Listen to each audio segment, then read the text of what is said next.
Notre directrice de la rédaction revient sur ce qu'elle appelle le Basketgate. Elle n'apprécie franchement pas le style vulgaire chic du couple star de la Startup Nation, dans les rues de Londres. Petite précision sémantique, je sais bien qu'on dit désormais « sneakers ». Mais moi, j'ai toujours appelé ça des baskets, donc Basketgate. Par ailleurs, luttons contre les fake news, contrairement à ce qu'ont voulu croire certains internautes, les Macron ne sont évidemment pas entrés avec des chaussures pareilles dans l'abbaye de Westminster. Là, ils étaient habillés comme il faut, en tenue de deuil. Ces fameuses chaussures, et ces lunettes noires, les Macron les portaient lors de leur promenade incognito, parmi la foule des Londoniens venus se recueillir. Incognito, ça a beaucoup fait rire les internautes. Car tout cela fait plutôt penser à ces stars de cinéma qui se baladent avec des lunettes noires et des gardes du corps. Bien sûr, les Macron ont été vite reconnus. Un internaute britannique écrit que Macron a autant de talent pour passer inaperçu qu'une girafe en lunettes noires qui essaie de pénétrer dans un club de golf réservé aux ours polaires. Est-ce un scandale? Non, mais c'est une sacrée faute de goût, ce qui est peut-être pire.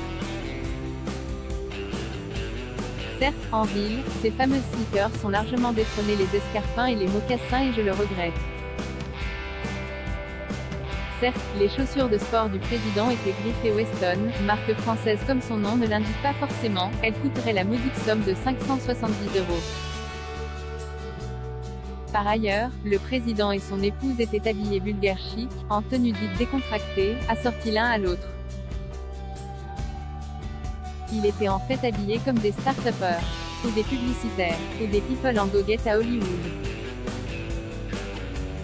Désolé, mais l'habit fait parfois le moine.